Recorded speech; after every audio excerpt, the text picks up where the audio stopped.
guys, and welcome to this week's video. It's been almost a year, but we're going to be talking about pagan parenting, and today we're going to be talking about teaching the basics of chakras to kids. The importance of teaching kids chakras is to, for one, get them in touch with their mind, body, soul connection, get them grounded, help them to learn how to meditate and focus, keep themselves in check and balance, and be aware of like why things might be off with them as well. It allows them to better understand themselves and how their body works. It enables self-care. It helps to build intuition as well and keep them open. So a really easy way for like the younger kids on how you can explain, actually that book over here, right here, to help the younger ones explain, for instead of like saying the actual chakra names, you can say red is the first and it's the bottom of the body and it's related to feeling safe and secure. And what tells you it is out of balance is whenever you feel scared or maybe even angry, fearful, anxious. And then the next would be orange, and you'd say that's the second, and that's in your hips. And that's emotions and creativity.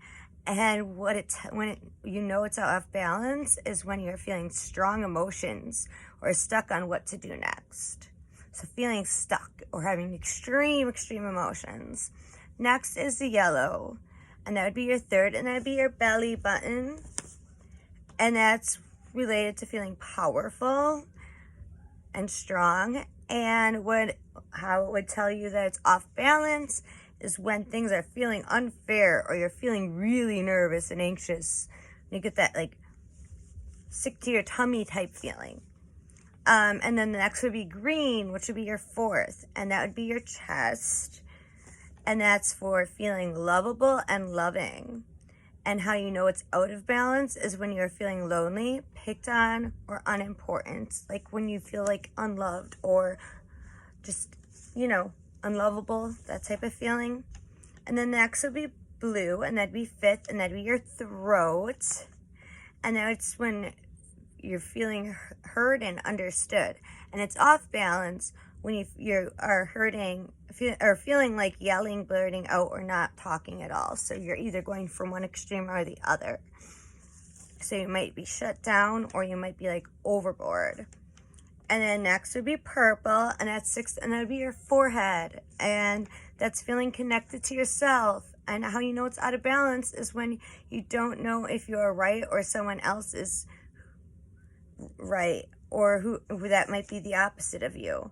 When you're feeling just confused, when you're feeling confused and flighty or out in space, and not grounded at all, and just aren't sure what's real and what's not, right? And then white would be seventh, and that's top of the head, and that's related to feeling that you can understand the world and how you fit into it. And how you know you're off balance when you feel like no one gets you, or that you don't fit in, or a strong need to break or not follow rules. So just kind of like rebellious and off in that way and feeling like misunderstood. So that's the easiest way you can. For like older children who might better understand, well, first, before I do that, so there is a baby book called Chakras from Baby Mind, or Mind, Body, Baby. And it's pretty simple, basic for little ones, right? So it talks about each of the chakras. And so like right here, right? It's backwards probably. So for the older ones, you can explain it a little more in depth. So we'd start with the base chakra. So you explain that's the base chakra. You can also say the color, red. And common imbalances in children and teens would be often feeling fearful and anxious, suffers from frequent constipation, or the opposite, like diarrhea. Underweight, overweight, frequently complains of aches and pains in their legs and feet, or excessively collects or hoards things. How to support your child. So you can tell them that they can focus on providing stability, safety, and nourishment, and building trust, and then help them understand the base chakra and how that they can balance it. And then next would be the sacral, which would be orange. What you would see in your child or your teen is excessive mood swings, emotionally unstable, maybe it personalizes things, very sensitive, or even insensitive, so one extreme or the other, has frequent hip or lower back pain, maybe some bladder or kidney problems, has problems transitioning or adapting to new activities, gets bored and doesn't like routines and fights back about it. So how you can support your child is support their desire to explore while balancing separation and attachment, so that they have to get used to adapting to differences and new environments and changes. So next would be solar plexus chakra, which you could explain is yellow, and that's like up here by the belly button. What you would see in the children or the teens is they're aggressive, so that it could be aggressive to other children, they could be aggressive to family members, they could be aggressive to adults, just overall aggressive, blames others for mistakes and doesn't take responsibility or acceptance, has either more or less energy than their peers, perfectionism, afraid to make mistakes, and avoids things that they aren't really good at, gets either very competitive or just kind of shuts down, even eating disorders and diabetes and things like that. And what you can do is help to encourage self-esteem and support autonomy. So when you'd be working on the solar plexus chakra with them, your focus would be their self-worth. Then the heart chakra, which would be green. They might suffer from asthma, have slouchy posture, sunken chest. The people pleaser will give and give and give and give, and will do anything to get people to like them. Otherwise, they'll just be alone and isolate, and won't be really good at keeping or nourishing friendships, maybe even getting jealous of friends. Same with relationships. If they're teens and they're starting to get into relationships, they might have jealousy, abandonment issues, even competition with their partner. And the way that you can help them is support peer relationships and model empathy and moral behavior, and also teach them about like healthy relationships and self-love. So the throat chakra, so that one would be yellow. So they might grind their teeth. They might suffer from a sore throat or strep throat often, like have a lot of throat issues. Maybe even lies. And in their mind, they might not even realize that they're doing it or that they're hurting other people, but they lie a lot. But of course, like with teen population, that's not uncommon. However, it's still something to look at. Talks too much at inappropriate times, or the opposite, has difficulty expressing themselves at all. So they're either overly a blunt and over the top, or they don't talk at all.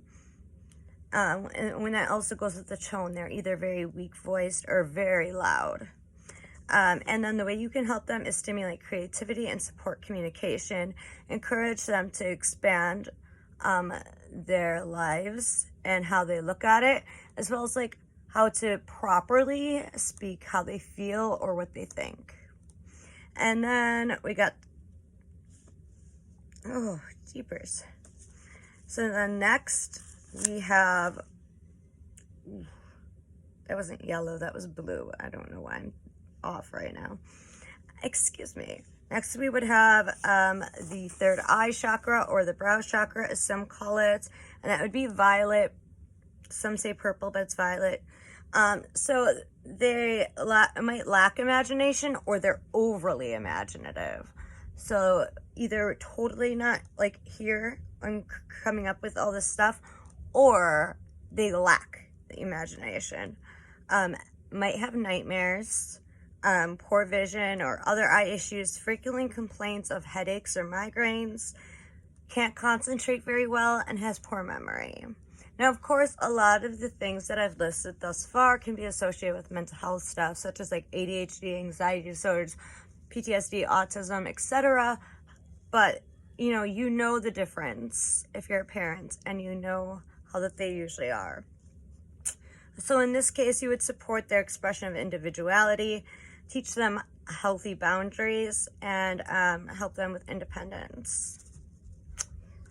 And then the last one is the crown chakra. So here they might live too much in their head. They might be all up in here, and over intellectualize instead of actually like emotionally expressing things. Has excessive attachment to people or things. Closed-minded, set in their own ways. Might be apathetic and lack caring or learning or school or anything like that. Might be confused very easily. Never questions anything. Just completely off in their own world. And the way that you can help is stimulating curiosity and increasing a love of learning, as well as just getting them more in tune with their own intuition and being there. So it's important for you to balance all chakras. You can do this through chakra balancing meditations or just meditations in general, but typically you would want a chakra one, Reiki, certain music that helps to clear each chakra, demonstrating how to balance your chakras and how to try and increase your own worth in all those various areas so that you can then be balanced. There's another book I was going to mention, but I had it written down, but I can't find it now. But there are plenty of different materials for various ages. Like I mentioned, I have the baby one, but there are ones for like older children as well. I think it's important for them to learn, especially when it comes to like grounding. And when you're a teenager, once they become teenagers, I find it to be extremely important that we start to learn about our chakras and how we can manage them and what they all mean and how we can balance them. And I'm keeping my videos much shorter than usual because I know now with like TikTok and like Reels and stuff, like we do not have the attention span. It's been a while since I made a video, so excuse me that I'm like all over the place. But that's it. I will try to make a video every week. I know I say that every time, but for real this time, like I used to. So with that, blessed be, and I love you all. Bye.